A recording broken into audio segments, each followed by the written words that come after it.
عارف ليه كلمة لا إله إلا الله ما بتتحركش فيها الشفايف؟ عشان تعرف إن رحمة ربنا كبيرة وإنه دايما مسهل لك كل حاجة. وعشان البني آدم مفهوش إلا لسان، ربنا خلى كلمة لا إله إلا الله تتقال باللسان، عشان في سكرات الموت تبقى سهل عليك وإنت بتقولها. انشرها وعرف غيرك: من كتم علما لجم بلجام من نار.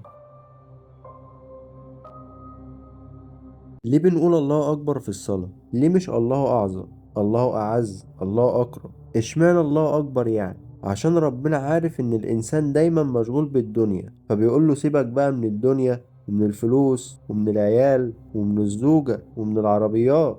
عشان إيه؟ عشان الله أكبر، ربنا أكبر من كل دول، فمش معقول تفكر في الأصغر وتسيب الأكبر. عشان كده في كل ركعة لازم تفتكر وتقول الله أكبر.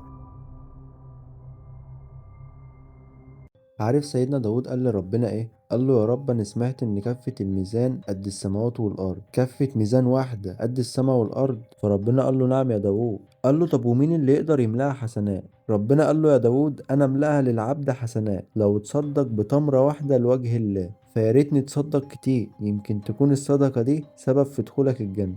أعظم الملائكة وأكتر ملاك بيخاف من ربنا هو جبريل. في رحلة الإسراء والمعراج لما جبريل كان مع سيدنا محمد عليه الصلاة والسلام، وصلوا لحد سدرة المنتهى وجبريل مرضاش يكمل، فسيدنا محمد نادى عليه قال له: يا جبريل أعلو أعلو معي. جبريل قال له: لا، ده مقام، لو علوت لاحترقت من نور الله، وانت لو علوت لاخترقت بإذن الله. فسيدنا محمد وصل لمقام مفيش أي مخلوق وصل له قبل كده.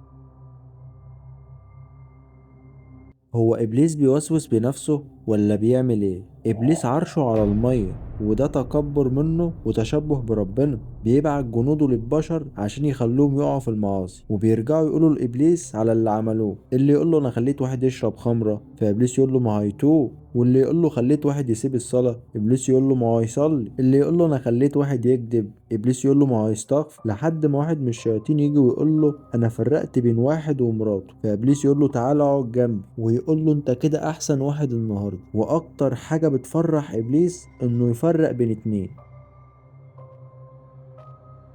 ليه ربنا سبحانه وتعالى قال: أفلا ينظرون إلى الإبل كيف خلق؟ العلماء بعد أكتر من 1400 سنة اكتشفوا إن الإبل تقدر تشرب من الماء المالح، ومش أي ملح، دي تقدر تشرب من البحر الميت نفسه اللي كله ملح. والإبل بتقدر تعمل كده عشان كليتها بتقدر تفصل الملح عن المية، فالمية بالنسبة لها بتبقى معدنية. والأكلة المفضلة للإبل الصبار اللي كله شوك، اللي لو لمسته هيعورك، وده لأنه بيقدر يعجن الشوك ببقه، فبياكله عادي. حتى عين الإبل عليها طبقة حماية جامدة جدا بتحمي عينه من التراب والعفرة. وكمان الجمال بتقدر تتحكم في حرارة جسمها، يعني لو الجو حر بتسقع جسمها، ولو الجو ساقع بتدفيه. واللي عنده أي معلومات تانية عن الإبل يكتبها لنا في التعليقات.